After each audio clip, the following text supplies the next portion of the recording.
살면서 누구나 한 번은 써봤을 요 지우개. 그 많고 많은 지우개 중에서도 요 지우개를 본 적 있나요? 지금 학생이거나 20, 30대 분들이라면 낯익은 친구죠. 바로 오늘 이야기의 주인공인 일본의 대표 문구회사 펜텔에서 출시한 아인이란 이름의 지우개죠.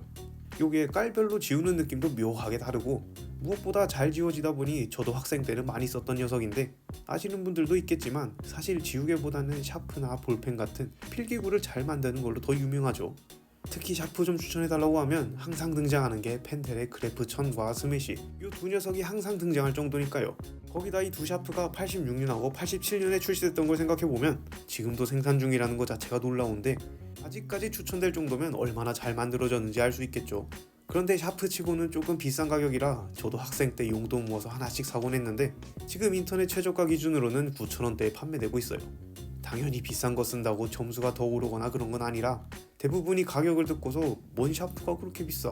라는 말을 할 확률이 높은데, 그래도 한 번 써보면 확실히 만듦새가 좋다는 걸 알 수 있어서 어지간해선 고장도 잘 안 나고 튼튼해서 잃어버리지 않는 이상 오래 쓰는데 큰 무리가 없죠. 거기다 이 펜텔이 샤프를 사용하기 편하게 만들고 대중적으로 보급하는데 한몫을 한 곳이기도 했고, 지금 같은 얇은 굵기의 샤프심을 탄생시킨 건 물론 세계 최초로 사인펜을 만들어내는 등 다양한 시도를 하면서 새로운 물건들을 만들어 오고 있는데요. 그러면서 아시아는 물론이고 세계 각국으로 발을 넓히면서 일본을 대표하는 문구회사로 자리 잡은 곳이죠. 필기구로 성공 신화를 이룬 펜텔은 호리의 유키오라는 남자의 손에서 탄생하는데요. 유키오의 아버지가 붓을 만들어 팔던 붓 장인이셨는데, 이런 아버지 밑에서 자란 덕분인지 어렸을 때부터 글 쓰는 거랑 필기구하고는 아주 가까웠어요. 그래서 유키오가 22살이 됐던 해에 아버지가 돌아가셨을 때도 아버지의 가업을 이어받아 유키오도 붓을 만들었을 정도로 이 일에 대한 자부심도 뛰어났던 사람이었죠. 그런데 이때부터 펜텔이라는 이름으로 회사를 이어갔던 건 아니고, 본격적인 시작은 2차 세계대전이 끝나고 시작되는데요.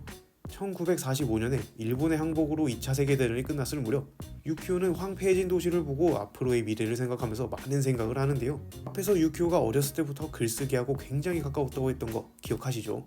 이런 어린 시절 덕분에 유키오는 교육에 특히 관심이 많았다고 하는데, 그래서 많은 생각을 하다가 미래 나라를 이끌어갈 사람은 어린이들이기 때문에 어린이들의 교육에 도움이 될 만한 일을 해야겠다라는 생각으로 공부를 할 때 쓸 수 있는 새로운 도구를 만들기로 하죠. 유키오는 곧바로 펜텔의 전신이라고 볼 수 있는 대일본 문구라는 문구회사를 1946년에 설립하는데요. 그런데 호기롭게 새 회사까지는 만들었지만 바로 떠오르는 아이디어가 없어서 유키오는 뭘 만들어야 좋을지 한참을 생각하다가 문득 이런 생각을 한 거죠. 아니, 전쟁도 끝났는데 앞으로는 사람들이 그림이나 음악 같은 예술 문화를 많이 소비하지 않을까? 라는 생각이 들면서 단순한 글쓰기를 넘어 무언가를 표현할 수 있는 도구를 만들기로 하는데요. 펜텔에서는 이걸 표현구라고 말하더라고요. 그러면서 유키오의 머릿속에는 몇몇 후보들이 등장하는데, 그 중에서 물감은 생각보다 까다로운 부분이 많고 붓도 관리하려면 은근 손이 많이 가서 패스. 이 밖에도 여러 후보들을 거쳐가다가 생각해낸 게 바로 이 크레용이었죠. 크레용은 조그만 손에도 질 수 있고 별다른 거 없이 그냥 종이만 있으면 쓱쓱 그릴 수 있다 보니 아이들에게는 크레용이 찰떡일 거란 생각을 했던 건데, 그래서 뭘 만들지 정하긴 했지만 당시 크레용이란 물건이 그렇게 흔했던 것도 아니라 정작 이걸 어떻게 만드는지 쥐뿔도 모르는 백지 상태였는데요.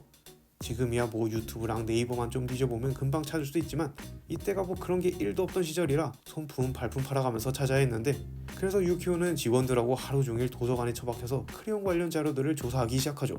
그렇게 몇 날 며칠을 조사한 덕분에 크레용 제작에 관한 실마리를 잡을 수 있었는데, 안타깝게도 이게 너무 오래전 자료다 보니 레시피대로 만들기에는 좀 무리가 있던 거죠. 그래도 이가 없으면 이 몸이 있지 않겠어요. 유키오는 최대한 비슷하다고 생각되는 대체품들로 크레용을 개발하기 시작해요.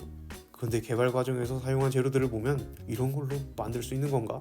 라는 생각이 들 법한 재료들도 섞여 있는데, 근처 수산시장을 한 바퀴 쭉 돌면서 구한 생선지방으로 기름을 대체하거나 색을 내는 안료는 광물에서 얻는 등 다양한 재료들로 시제품을 만들죠.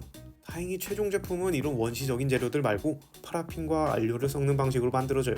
아무튼 이렇게 고생하면서 회사의 첫 제품인 메이로 크레용이 1947년에 출시하고, 이런 고생에 보답이라도 하는 건지 학교를 중심으로 메이로 크레용의 입소문이 쫙 퍼지기 시작하면서 주문량을 감당할 수 없을 정도까지 갔고, 생산 설비까지 새로 늘릴 정도로 대박이 나면서 성공적인 스타트를 하게 되죠. 그럼 이쯤에서 펜텔이라는 이름은 언제 만들어졌는지 궁금해할 분들이 있을 것 같은데, 이 펜텔이라는 이름은 유키오의 지인이었던 미야다 시게오라는 화가의 부탁으로 만들었던 제품인 오일 파스텔이 탄생하면서 만들어지게 돼요. 이 오일 파스텔의 제품명이 바로 펜텔이었거든요. 이제 슬슬 감이 오죠. 시게오가 이 오일 파스텔을 보고는 색을 칠하는 파스텔 같네 라고 말하면서 칠하다는 뜻의 페인트와 파스텔을 합쳐서 만들어준 이름이었죠.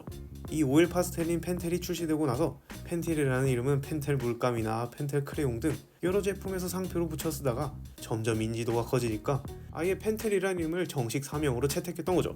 거기다 기존 의미에서 펜과 전달을 뜻하는 텔을 합친 펜으로 전달한다 라는 뜻까지 얹어서 1971년부터 펜텔이라는 이름을 정식 사명으로 사용하기 시작해요. 오일 파스텔 펜텔까지 좋은 반응을 얻다 보니 펜텔은 1953년에 수출까지 시작하면서 점점 규모가 커지고 있었는데요. 이렇게 숨가쁘게 다가오던 와중에 지금의 펜텔하면 생각나는 그 물건, 바로 샤프가 1960년에 탄생하죠. 사실 샤프가 일본에서는 50년대부터 알려지기 시작했는데 지금 샤프를 생각하면 안 될 정도로 문제점도 많고 완전히 다른 물건이었죠. 지금 집에 있는 샤프를 한번 보면 뒤에 꼬다리를 딸깍 눌러서 쓰는 방식이잖아요. 요걸 노크식 샤프라고 하는데 초기 샤프는 요 꼬다리를 누르는 게 아니라 돌려서 쓰는 방식이었고 연필심 같은 두꺼운 흑연심을 꽂아서 사용했는데요. 요걸 프로펠링 방식, 다른 이름으론 프로펠링 펜슬이라고 불렀죠. 그리고 옛날에는 가공 기술이 그렇게 좋지 않다 보니 이 샤프심이 너무 약했는데요. 쓰다가 힘을 조금만 세게 주면 톡 하고 부러지기 일쑤라 쓰다가 스트레스만 받기 쉬웠죠. 아무래도 과거의 샤프심은 흑연과 점토를 뭉친 다음에 그걸 굳혀서 만들다 보니 약할 수밖에 없었는데 그래서 당시 사람들이 만년필을 주로 썼던 거고 불편하기만 한 샤프는 인기가 없는 물건이었죠. 그래서 유키오는 이 샤프의 근본적인 문제였던 샤프심의 두께와 강도를 해결하기 위해 직원들과 폭풍야근으로 개발에 매달리죠. 그리고 어느 추운 겨울날 한 개발자의 발견 덕분에 새로운 샤프심의 개발이 엄청난 탄력을 받게 되는데 믿기시지 않겠지만 바로 요 까맣게 탄 주먹밥 덕분이었죠. 개발자 한 명이 야근 때 먹으려고 난로 위에 올려놨던 주먹밥이 까맣게 탄 걸 보고는 유기물을 가열하면 까맣게 탄화되니까 굳이 점토가 아니라 다른 걸 쓰면 되겠네 라는 생각을 하면서 온갖 것들을 다 태워보면서 실험을 하는데 결국 폴리머, 즉 합성수지를 사용하는 게 베스트라는 사실을 발견해요. 쉽게 말해서 플라스틱하고 흑연을 섞었다고 보면 돼요. 이 폴리머를 첨가하면서 샤프심의 강도가 눈에 띄게 좋아졌고 덕분에 얇은 심을 만드는 것도 가능해졌죠. 그렇게 세계 최초로 폴리머를 사용한 샤프심, 하이폴리머 샤프심이 1960년에 탄생하죠. 이때 출시한 샤프심은 0.9mm였는데 얼마 안 지나 0.7mm와 0.5mm도 연달아 출시하고 72년에는 0.2mm까지 개발해내요. 아무튼 이렇게 샤프심을 개발했으니 이제는 이 샤프심에 쓸 샤프를 만들어야겠죠. 그런데 펜텔이 샤프를 출시하기 전부터 이미 여러 회사들이 샤프를 출시하고 있던 상황이라 펜텔은 누가 봐도 후발주자였는데요. 이렇다 보니 유키오는 기존 업체들과는 다른 펜텔만의 차별점이 있어야겠다고 생각했죠. 그래서 샤프를 쓰고 있는 사람들한테 뭐가 불만이고 또 어떻게 바뀌면 좋을 것 같냐 등등 여러 의견을 물어보면서 아이디어를 얻는데 대부분 공통적으로 한 손으로 편하게 조작했으면 좋겠다 라는 의견이 있었는데 이게 샤프심을 뽑을 때 한 손으로 조작하기가 힘들어서 그랬던 거죠. 그래서 샤프 뒤쪽을 돌려서 심을 배출하는 게 아니라 버튼처럼 누르는 방식으로 샤프를 설계했고 그렇게 탄생한 게 펜텔 최초의 노크식 샤프, 펜텔 펜슬과 펜텔 샤프 이 두 녀석이죠.